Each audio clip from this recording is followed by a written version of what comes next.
ልዩ ተሰጥኦና ታለንት ላላቸው ወጣቶች የቀረበ የስልጠና ጥሪ። በቡራዩ የሚገኘው የኢትዮጵያ ተሰጥኦና ታለንት ማበልጸጊያ ትምህርት ቤት ከሚሰጣቸው አገልግሎቶች መካከል አንዱ የተሰጥኦና ታለንት ያላቸውን ወጣቶች በመለየት መዝግቦ የተለያዩ ድጋፎችን ማድረግ ነው። በዚህ መሰረት በኢኖቬሽንና ቴክኖሎጂ ሚኒስቴር በጸደቀ የተሰጥኦና ተውቦ ማዕቀፍ መስፈርት መሰረት ልዩ ተሰጥኦ ያላቸው ወጣቶችን በመመዝገብ አወዳድሮ የልየታ ስራ በመስራት የአጭር ጊዜ ስልጠናዎችን መስጠት ይፈልጋል። ተወዳዳሪ የሆኑ ወጣቶች 3 ደረጃ ያለውን የባለተሰጥኦነት መስፈርት የሚያሟሉ ሆነው በሚከተሉት ስልጠና ዘርፎች ተመዝግበው ከፋውንዴሽን ኦፍ ኤክሰለንሲ ጀምሮ እስከ ግሎባል ኢኖቬሽን የሚዘልቅ የአጭር ጊዜ ስልጠና ለመውሰድ ፍላጎት ያላቸው እንዲሆኑ፣ በተጨማሪ ተሰጥኦ መስፈርቱን አሟልተው የሚገኙ ወጣቶች ተማሪዎች ከሆኑ ለመምህራኖችና ለወላጆቻቸው እንዳስፈላጊነቱ የተሰጥኦ ባለጸጎች አያያዝ ስልጠና ይሰጣል። የስልጠና ዘርፎቹ ዲጂታልና ኢመርጂንግ ቴክኖሎጂ፣ ሮቦቲክስና ኤሌክትሮኒክስ፣ አስትሮኖሚና የጠፈር ቴክኖሎጂ፣ ባዮቴክኖሎጂ፣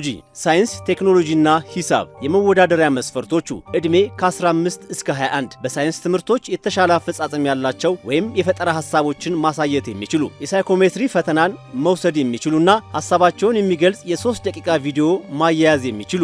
ምዝገባው የሚጠናቀቀው መስከረም 11 2018 ዓ.ም። የምዝገባው ቦታ በድረገጽ egate.et